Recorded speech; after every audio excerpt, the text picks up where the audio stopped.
পাশাপাশি বলতেই হয়, আজকে আমরা যে ইতিপূর্বে বিগত সময়ে জুলাই এবং আগস্টের অভ্যুত্থানে গণহত্যায় যারা নিহত হয়েছেন এবং যারা আহত হয়েছেন সকলকে আমরা এই মুহূর্তে স্মরণ করছি। আমরা তাদের আত্মার মাগফিরাত কামনা করছি। আজকে আমাদের গ্র্যান্ড প্যালেস হোটেল ঢাকার উদ্বোধন আমরা ঘোষণা করবো একটু পরেই। সেই সাথে বলতে হয় যে আমরা আসলেই গ্র্যান্ড প্যালেস হোটেল ঢাকা তৃতীয়টি আমাদের এই চেইনের প্রথম হোটেল, তৃতীয় হোটেল।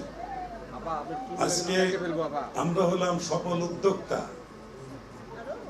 আমাদের উদ্যোগে যিনি আজকে আমাকে এই হোটেল চেইন হোটেল করার উৎসাহ জুগিয়েছেন তাকে আমার মনে হয় স্মরণ না করলে অনুচিত হবে।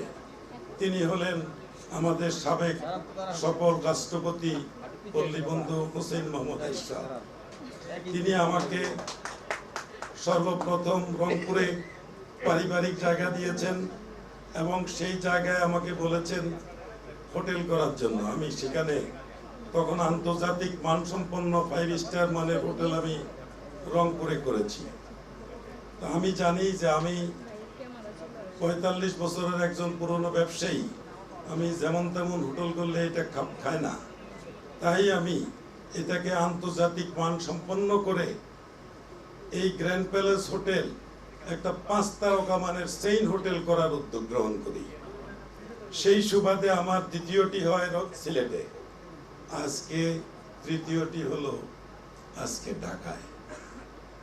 অনেক প্রতীক্ষার পরে এটারা আন্তর্জাতিক মান সম্পন্ন করে আমরা এটাকে সম্পন্ন করেছি। আজকে আমরা দেশের জনসাধারণের, জনগণের এবং পর্যটকদের জন্য আমরা এটা উন্মুক্ত করে দিতে চাই। পাশাপাশি এটা বলতে চাই যে আমরা উদ্যোক্তা, আমরা যে উদ্যোগ গ্রহণ করি আমাদের উদ্যোগকে আমাদের সমাজ, দেশ এটাকে উৎসাহিত করা উচিত। কিন্তু আমরা দেখছি রাষ্ট্রের পক্ষ থেকে প্রজাতন্ত্রের প্রধান যারা, তাদের পক্ষ থেকে আমরা উৎসাহিত হই না।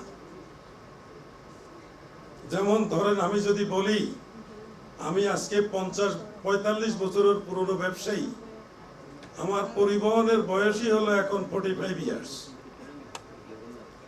আমি তৎকালীন সময়ে মুক্তবাজার অর্থনীতি, এই মুক্তবাজার অর্থনীতির মাধ্যমে আমি দেশে পরিবহন সেবা চালু করি, পোস্ট, কুরিয়ার এবং পার্সেল সার্ভিসের মাধ্যমে। তৎকালীন সময়ে দেশে সড়ক অনুন্নত ছিল।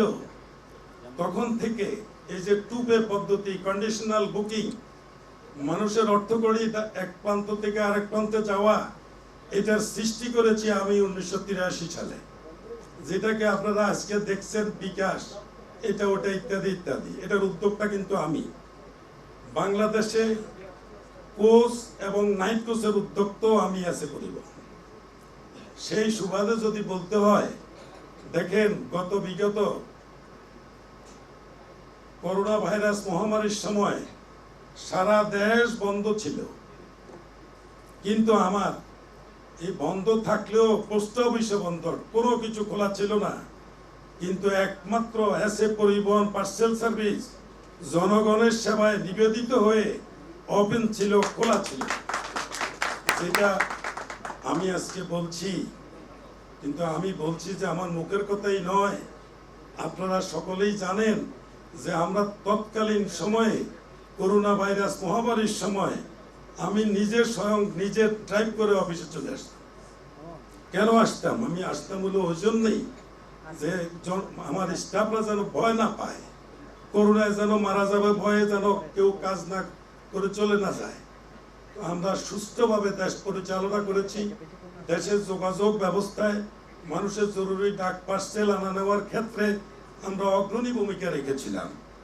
কিন্তু কোনো মূল্যায়ন কি সরকারের পক্ষ থেকে পেয়েছি? পাই নাই। তার কারণ আমি যে কথাটি বললাম যে আমাদের রাষ্ট্রের কর্ণধার যারা, তারা যদি আমাদের উদ্যোক্তাকে স্বাগত জানাইতো, তাইলে আমরা দেশের অনেক মাইল ফলক সৃষ্টি করতে পারতাম। আমার মতো অনেকেই আছে, অনেক ব্যবসায়ী আছে, অনেক শিল্পপতি আছে যারা আজকে দেশটাকে ভালোবাসে, দেশটাকে জন্য অনেক কিছু করার আছে, তারা করতে পারে। তো আমি দুঃখে পড়ে কথাটি আপনাদের কাছে আজকে আমার এই হোটেল উদ্বোধনী উপলক্ষে আমাদের উদ্যোক্তাদেরকে যে নিরুৎসাহিত করা হয় সেই জিনিসটা আপনাদের কাছে বললাম। সারা দেশবাসী আমার মনে হয় আজকে আমাদের এসিটিভির লাইভ অনুষ্ঠান হচ্ছে, সম্ভবত সবাই সেটা লক্ষ্য করছেন। এই জন্য আমাদের কি করতে হবে, রাষ্ট্রকে, সফল উদ্যোক্তাদেরকে উৎসাহিত করতে হবে যাতে দেশে কর্মসংস্থানের সৃষ্টি হয়, দেশের উন্নত দেশের মতো যেন আমরা চলতে পারি।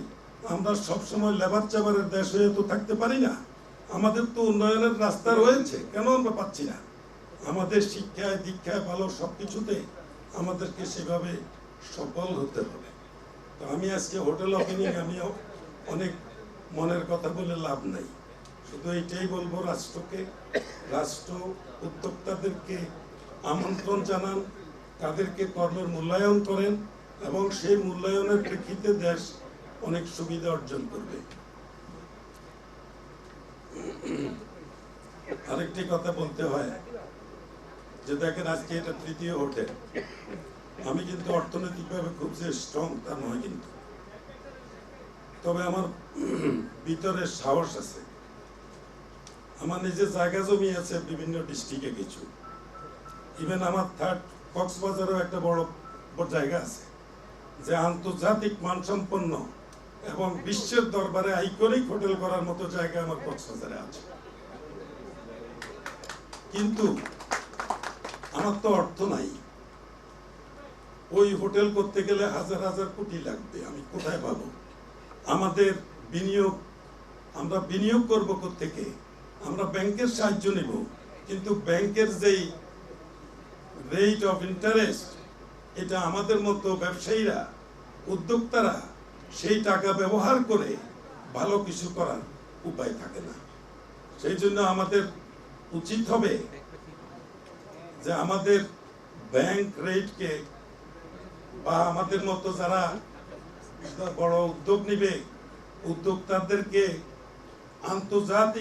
আন্তর্জাতিক পর্যায়ের থেকে বা বিদেশি ঋণ থেকে আমাদেরকে স্বল্প ইন্টারেস্টে আমাদেরকে লোন প্রোভাইড করা, তবেই এই ধরনের আন্তর্জাতিক মানসম্পন্ন কাজ আমরা করতে পারবো।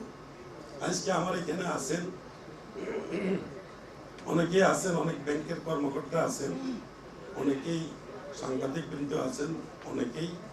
এই যে আজকে আমি কথাটা বললাম, রাষ্ট্রের যদি কোনো কিছু ভালো করতে হয় তাহলে সেখানে রাষ্ট্রের প্রধানরা উদ্যোক্তাদেরকে সাহায্য করতে হবে। আজকে আমি যে হোটেলটি এখানে করেছি, এখানে আন্তর্জাতিক মান সম্পন্ন করে এমন কোনো জিনিস এখানে নেই যে একটা ঘাটতি আছে। প্রত্যেকটা জিনিস আপনার সঠিকভাবে আমরা এখানে সুই সুতার থেকে শুরু করে এমন কিছু নাই যে এখানে পাবেন না। তবে আমরা উদ্যোক্তা, আমরা উদ্যোগ নেব, ব্যবহারকারী কিন্তু আমরা না। এটা জনগণ ব্যবহার করবে। কাজে আমরা মালিকানা বললেও আমরা কিন্তু সেই মালিক না, আমরা এটার মালিক হলো দেশ এবং দেশের জনগণ, পর্যটকরা। কারণ একটা হোটেল আমি আমার বাসায় থাকি, আমি ঢাকায়, তো আমি এখানে থাকবো না। তো সুতরাং এটার মালিক কে? মালিক হলো দেশের জনগণ। আরেকটি কথা, আমি আমার সম্মানিত উপস্থিত অনেকেই রয়েছেন এবং অনেকেই বিভিন্ন জায়গা থেকে দেখছেন, যারা পর্যটন শিল্পে আজকে আমার এখানে এসে থাকবেন। এখানে এই 5 স্টার হোটেলের মান রক্ষা করে চলতে গেলে টাকা লাগবে। এখন একজন লোক আসবে, সে হোটেলে থাকবে, সে আমাদেরকে ভাড়া দিবে, তার ভাড়া মানে ওটা সার্ভিস চার্জ, সেই সার্ভিস চার্জ দিবে, সেখান থেকেও সরকার 15% ট্যাক্স নেয়। একজন খাবে, খাওয়া না খেলে দুনিয়ায় চলে না, পেট ঠিক রাখতে হয়, সেখানে 15% ট্যাক্স দিবে। এটা আমি মনে করি এটা সঠিক নয়। আমাদের যেই কোনো হোটেলগুলোতে এবং পর্যটন শিল্পের যেই কোনো হোটেলে আমাদের যারা খাওয়া দাওয়ায় যেখানে সেখানে ব্যাট 15% করার যৌক্তিকতা আমি মোটেই মনে করি না। এটাকে 2% করতে পারে, ফ্রি হওয়া উচিত। খাওয়া দাওয়ার মধ্যে কেন ট্যাক্স থাকবে? কাজেই একজন লোক আসবে, সে রাত্রি যাপন করবে, মফস্বল থেকে এসে এটা হোটেল ইউজ করবে, তাকে সরকারের টাকা দিতে হবে 15%। এটা কি হয়? আমি মনে করি এটা অবিবেচনা প্রসূত। বিগত অনৈতিক গভর্নমেন্টের সময় এই ধরনের বিভিন্নভাবে মানুষকে নাজেহাল করার, মানুষের পকেট খালি করার একটা ষড়যন্ত্র ছিল। এই চিন্তার থেকে বর্তমান অন্তর্বর্তীকালীন গভর্নমেন্ট, আমি ওনাদেরকে অনুরোধ করব যাতে নাকি এই পর্যটন শিল্পের বিভিন্ন হোটেলে খাওয়ার উপর থেকে এবং থাকার উপর থেকে যেন 15% ভ্যাট প্রত্যাহার করে।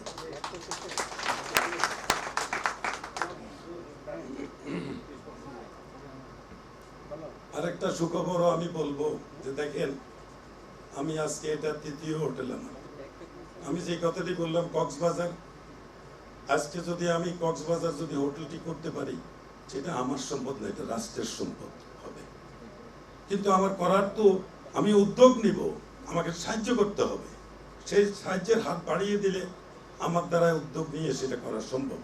এবং এটা ছাড়াও আমি আরো আমার যে প্ল্যানগুলি আছে, যে প্রত্যেকটা বিভাগীয় শহরে আমি এই ধরনের এই মানের হোটেল আমি তৈরি করব বিভাগীয় শহরে। তো অতি শীঘ্রই আমি কক্সবাজারের কাজ ধরতে যাব। আমরা ইন্টারন্যাশনাল লোন যদি আমাদেরকে সরকার যদি সহযোগিতা করে দেয়, তাইলে আমরা সেখানে বিনিয়োগ করে দেশ এবং দেশের জন্য, রাষ্ট্রের জন্য, পর্যটকদের জন্য আমরা কক্সবাজার হোটেল আমরা সেটাকে করে যাব ইনশাল্লাহ। আজকে আপনারা অনেকেই আসছেন, আমি বেশি কথা বলে আমার মনে হয় সময় নষ্ট করা উচিত হবে না। যেহেতু মিউজিক্যাল নাইট আছে, আপনারা মিউজিক শুনবেন, পাশাপাশি আজকে আমার এই হোটেল আমার না, জনগণের, আমি আজকে এটা উদ্বোধন করব আপনাদের জন্য। আজকে আপনারা যারা আছেন, সারা দেশবাসী যারা আছে, এটা তাদের সম্পদ, তারা থাকবে। আরেকটি কথা, যে আমাদের জুলাই আগস্টের গণহত্যায় যারা নিহত হয়েছেন, যারা আহত হয়ে কষ্ট পাচ্ছেন, আমি এটাও ঘোষণা দিতে চাই যে যারা হাত হারিয়েছেন, অনেক পা হারিয়েছেন, যার মেধা রয়েছে, আমি ওই ধরনের লোক পেলে, আমি অসুস্থ যারা পঙ্গুত্ব যারা বরণ করছেন, এই ধরনের লোক পেলে আমি আমার হোটেল, পরিবহন এবং আমার অ্যাগ্রো ফিডস আমি বিভিন্ন জায়গায় তাদেরকে চাকরিতে প্রোভাইড করতে আমি আজকে কথা দিলাম থাকবে। পাশাপাশি আজকে আমরা পত্রপত্রিকায় পাই, বিভিন্ন মিডিয়ার থেকে জানতে পারি যে তাদের অনেকেরই চিকিৎসাও এখনো সরকার